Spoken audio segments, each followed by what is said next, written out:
Hello, listeners, and welcome to Voice Over Work, an audiobook sampler. Where do you listen? Today is June 10th, 2025. Today's featured book is Gain Social Awareness and Become Socially Perceptive: How to Read Social Cues, Emotions, Behavior, and Intentions by Patrick King.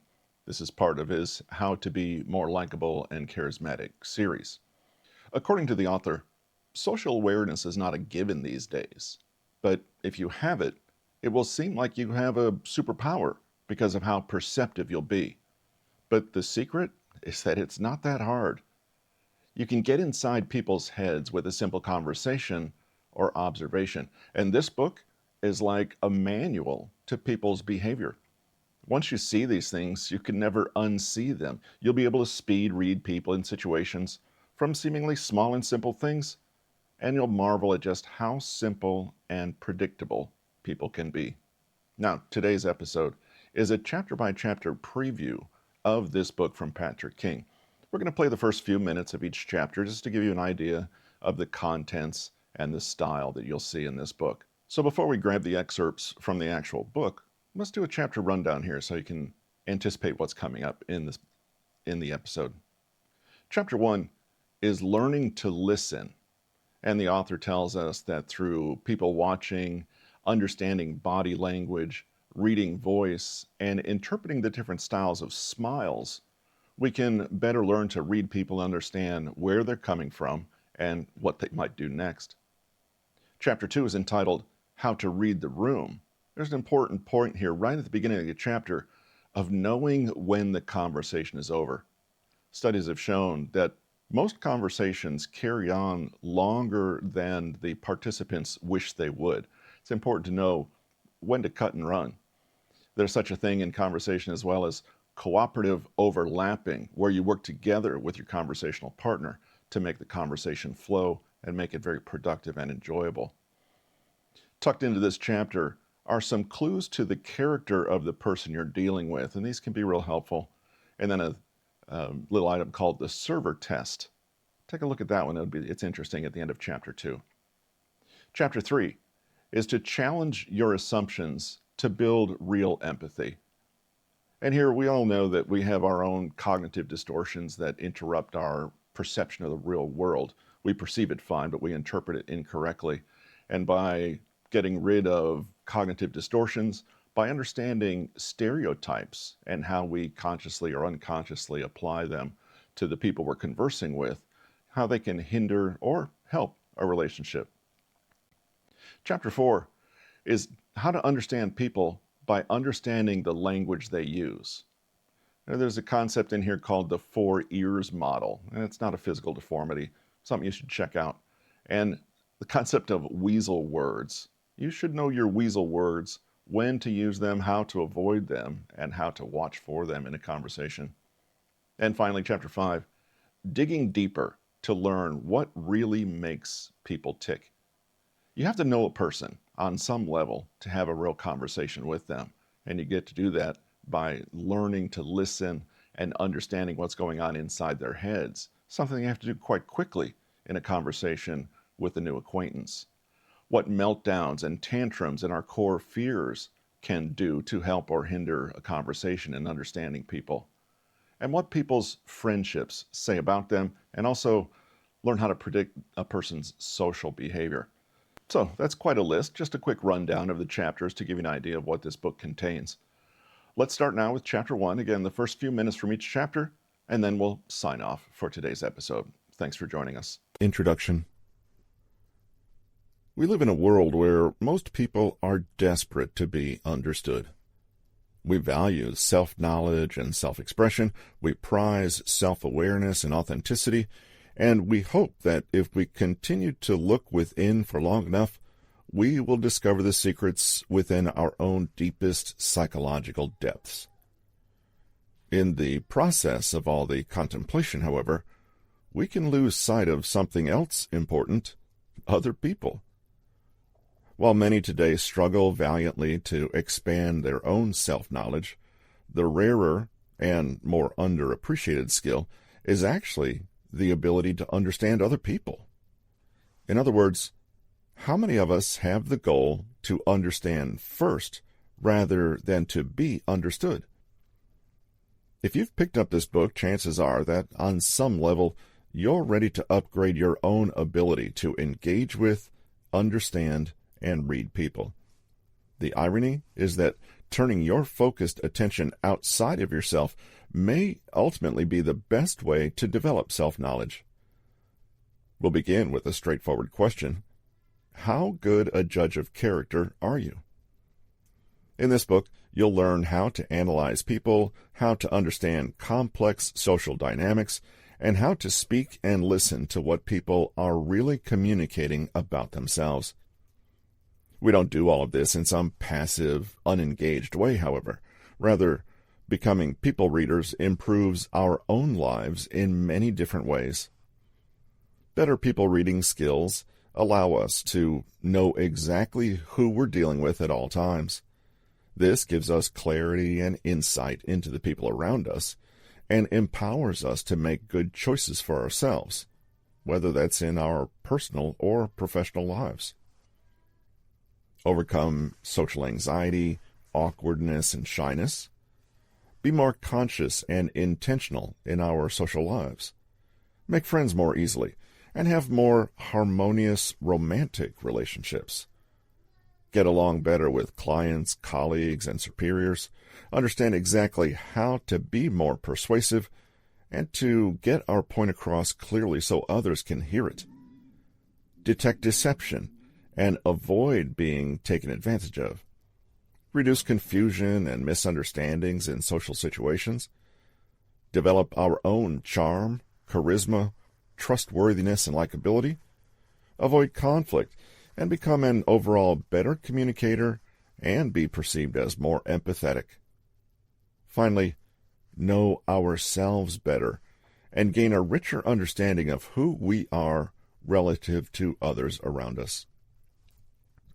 This book is not merely about becoming better at reading body language or learning to make quick but accurate judgment about people's personalities, although it will teach you that. Rather, it will encourage you to become a more fully rounded, creative, and imaginative social being who can engage to the fullest with your social environment and all the fascinating and complicated people you find inhabiting it. The more you challenge your own assumptions and biases, the more you get out of your bubble and into other people's bubbles. With consistent daily practice, you learn to sharpen your skills of observation and inference so that soon the social world transforms before your eyes and suddenly becomes more intricate, enjoyable, and rewarding than you ever thought. Chapter 1. Learning to listen to everything. If your aim is to become an expert at observing and understanding social dynamics, then it makes sense that your first task is to get really good at simply seeing what's in front of you. This may sound a bit strange. Aren't we always observing people? The answer is, not really. Most of us allow enormous amounts of useful social information to completely wash over us. Maybe we're more worried about how we appear to others to focus on how they appear to us. Or maybe we're simply distracted. Maybe we've mistakenly taken the social interactions as a chance to express ourselves rather than to appreciate others. Whatever the case, the truth is that you may be surprised at what you start to notice when you pay close, strategic attention to the social world around you. What goes on inside people's worlds is hidden from us. What we can see, however, is the outward expression of that inner world. We can read not just body language, facial expression, appearance, and language choice, but the unfolding social dynamic, which is bigger than just a single individual. In other words, social interactions and relationships themselves can be a rich source of information, and we can learn to read them just the same as we can read a lifted eyebrow, a symbol on a necklace, or a nervous laugh. People watching. The human body is a communication device, at least according to computer scientist David Fauhay. If we really want to understand the many messages it sends, we need to pay attention to how that device actually works in its natural environment. Psychologists Carrie Johnson and Maggie Schiffar would agree and believe that the human body is probably the most important stimulus that triggers our judgment and perception of a person. You can think of the information we gather from reading the body as an ancient and built-in communication system that evolved long before our more formal ability to use language and symbols. Learning to read people, then, is simply a matter of shifting your perspective so that you see people themselves as a form of language. It's just the same way as we can read a sentence and put the letters together to form words, and the words together to form sentences, and understand the sentences as part of a bigger narrative. We can do the same with people. The many little clues come together and start to suggest a bigger meaning.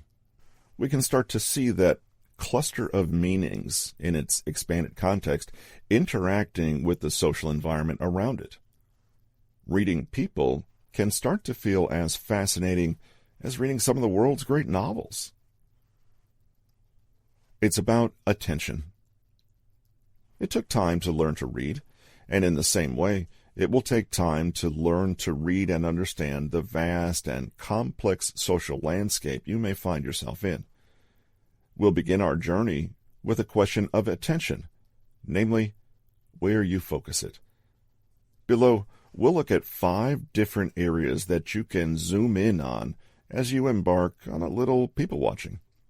They're inspired by tips from psychologist Susan Cross Whitbourne. Chapter 2, How to Read the Room. In the previous chapter, we considered the fine art of people-watching and learned how to start developing our powers of social observation.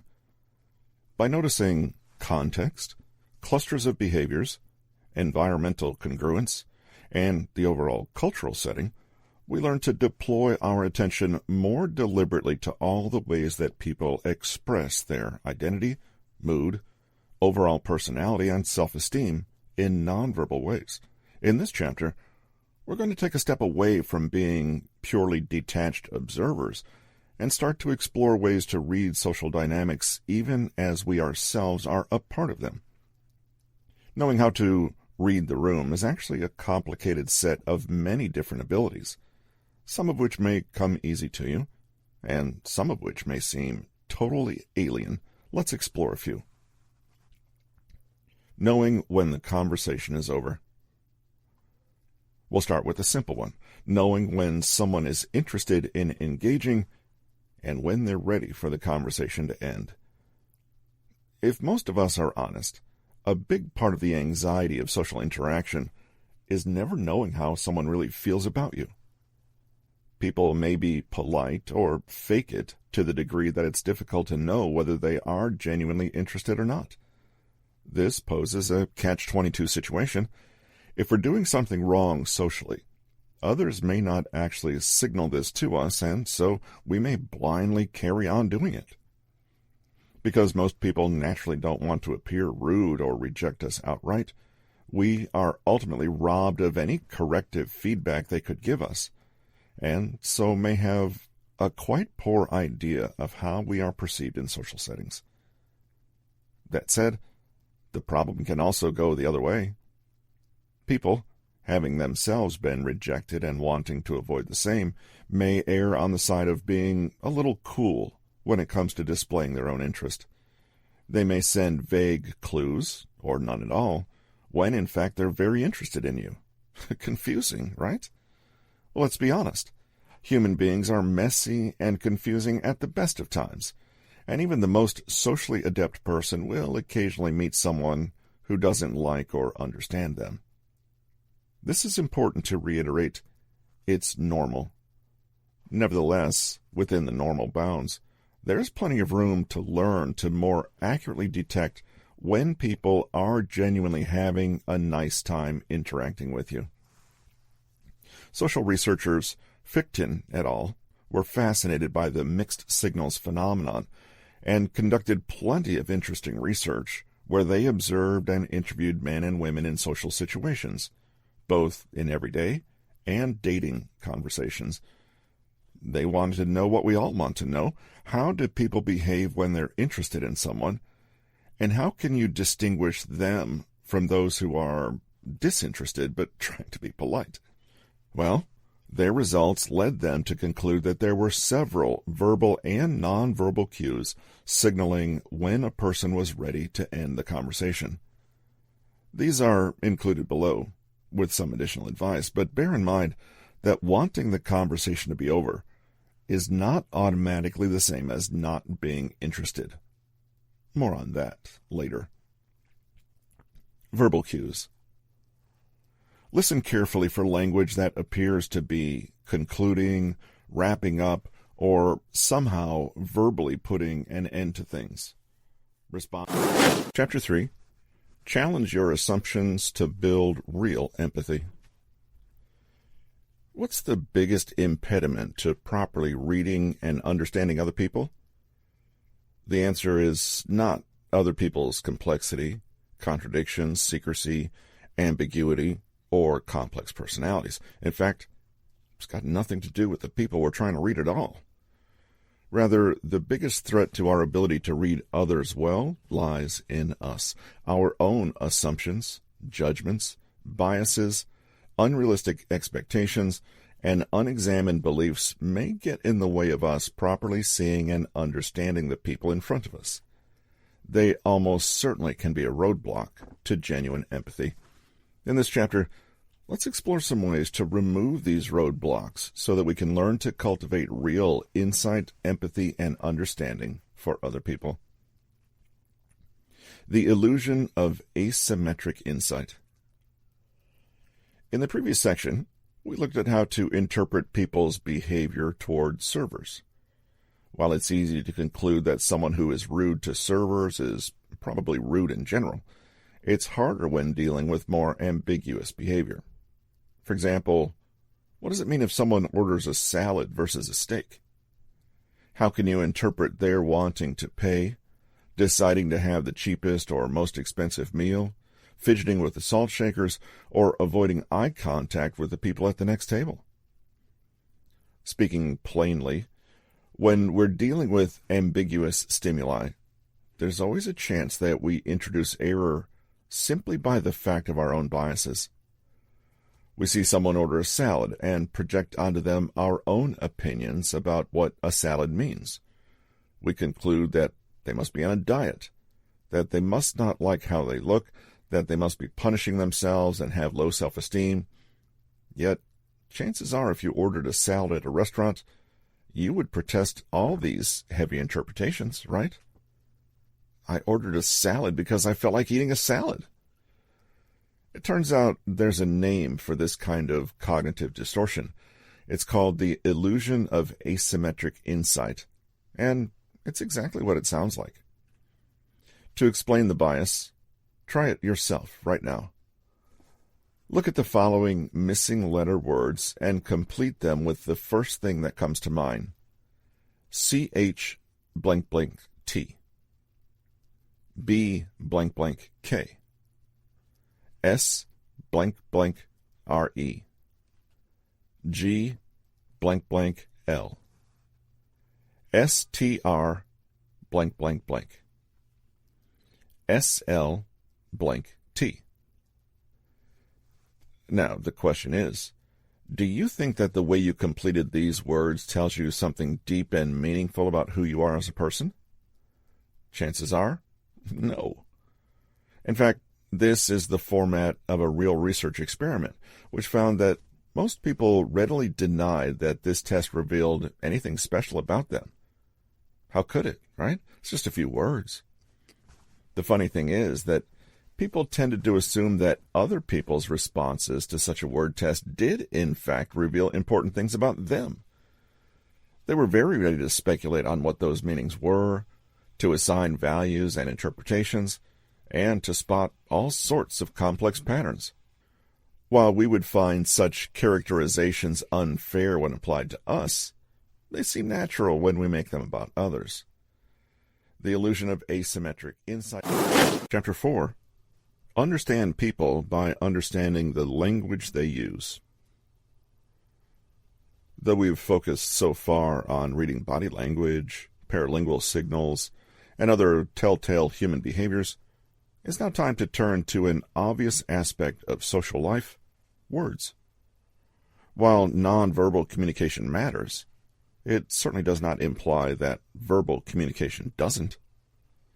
The way people use language tells you about the way they tell stories and the way they try to engage others, and gives a clue to the way they may even speak to themselves internally.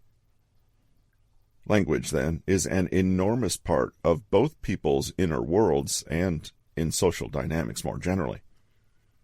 We'll examine the connection between what people say and what people hear, what it means when people go out of their way to be vague or unclear, and how even casual or seemingly unimportant chit-chat can actually reveal people's deep feelings, desires, and fears. The 4 ears model. You're watching a newly married couple. One of them says, "Oh no, not again. The tank's empty." And the other snaps, "I haven't even driven the car in weeks."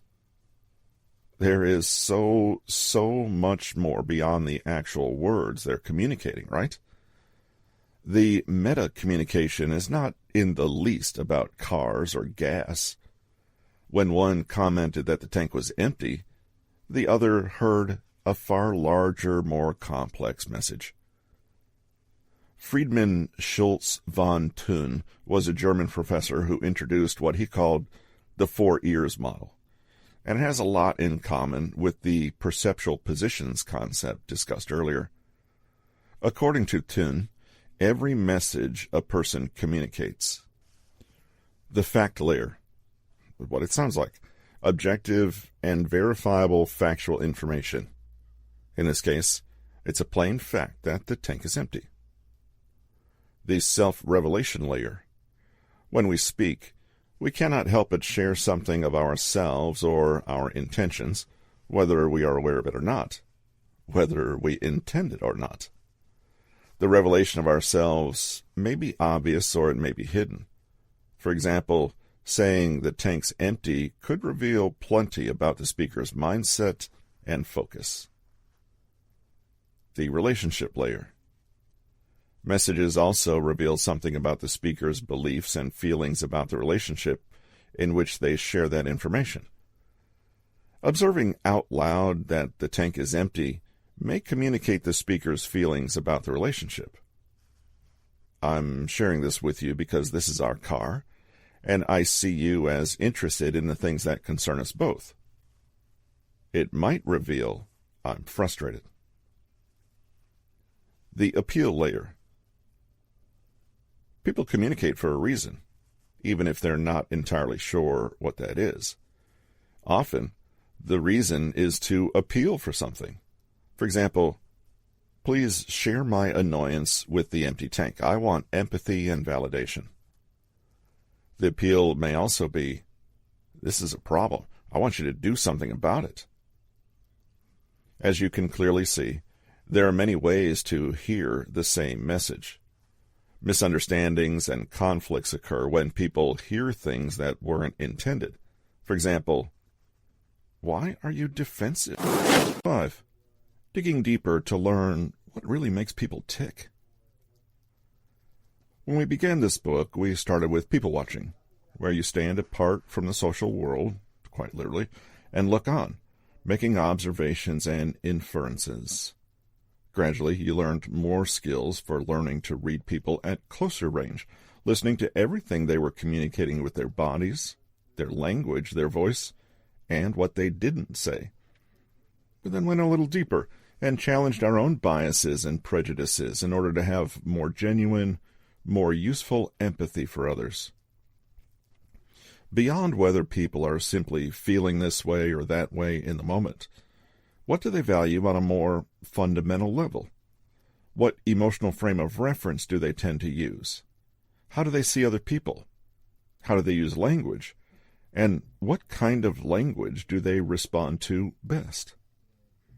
In our closing chapter, we'll be looking at how our knowledge of a particular person will grow and deepen over time, and how we can use our expanding understanding of them to accurately predict their future behavior. We'll also look at a few more red flag behaviors and warning signs, and how you can start to really discern who is and isn't worth your trust. The 3 levels of knowing a person. Personality psychologist and professor Dan McAdams believes that we move through 3 distinct stages of knowing other people, gradually getting closer and building a richer and more nuanced view of who they really are as people. According to McAdams, the levels are: Level 1, self as social actor. Understanding general traits on a rather superficial level, and often exclusively in the present. For example, are they interested in the conversation or not? Do they seem more introverted or extroverted?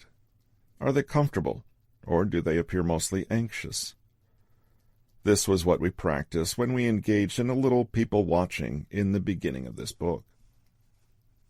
Level 2, self as motivated agent.